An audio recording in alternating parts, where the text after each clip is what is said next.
zoti Vëngu, fjala për ju, pastaj zoti Kapri kishte kërku përpara, edhe pastaj Xhaçka, pastaj okay. Faleminderit kryetar, nderuar koleg, përpiqem ta rikthej pak bisedën në shinat e rendit ditës. Besoj që ndryshimet në ligjin për parandalimin e pastrimit parave nuk janë thjesht teknike, janë thelbësore. Siguria financiare është pjesë, është një shtyllë e sigurisë kombëtare dhe gjykoj që duhet ta trajtojmë si të tillë.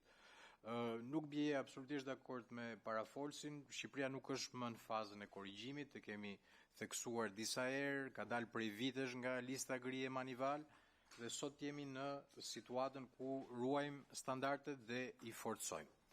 Kërcënimet kanë evoluar, u theksua dhe nga prezantuesit e nismës. Na duhet një agjenci inteligjencë financiare më e shpejtë, më e integruar ndërkombëtarisht. Nuk funksionon më logjika e pragjeve monetare, na duhet që të rrisim monitorimin dhe marrjen e masave, jo vetëm nga pikpamja e kategorive të sipërmarrësve apo organizatave jo qeveritare, dhe fokusi i këtyre mendimeve është ke vlerësimi i rrezikut real dhe jo tek formaliteti. E theksoj edhe një herë, është një projekt ligj që forcon Agjencinë e Inteligjencës Financiare. Përfitoj nga rasti këtu që edhe ti përgëzoj për punën që kanë bërë që nga 2023 dalja nga lista gri dhe forcimi i gjitha monitorimeve në mbar vendin.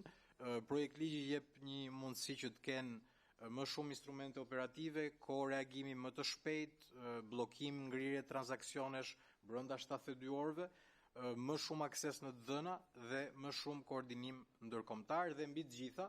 Dhe këtu dua ta theksoj këtë element, e vendosim theksin ke faktet, shifrat në themel të politikave kundër pastrimit të parave dhe jo vlerësimet thjesht politike apo perceptimet. Kjo është pika parë. Pika e dytë, shumë shkurt për akuzat e opozitës se Shqipëria na qenë ka parajs pastrimit parave, sidomos në fushën e ndërtimit. Është absolutisht e pa bazuar në analizë. Rreziku ekziston si në çdo vend, kjo s'diskutohet, por diferenca qëndron në mënyrën se si një shtet i përgjigjet këtij risku.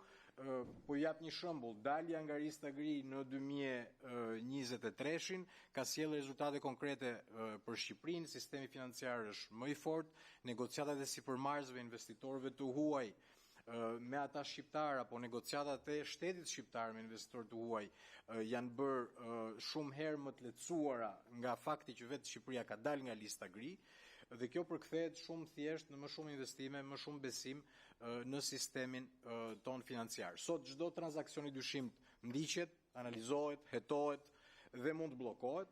Sektori i pasurive të palujshme nuk është problemi pa trajtuar, përkundrazi, dhe jam i bindur që edhe drejtori i Agjencisë Inteligjencës Financiare mund na japi fakte dhe element shtesë, por është fakt që monitorimi në këtë lëm është shtuar si çdo sektor me risk.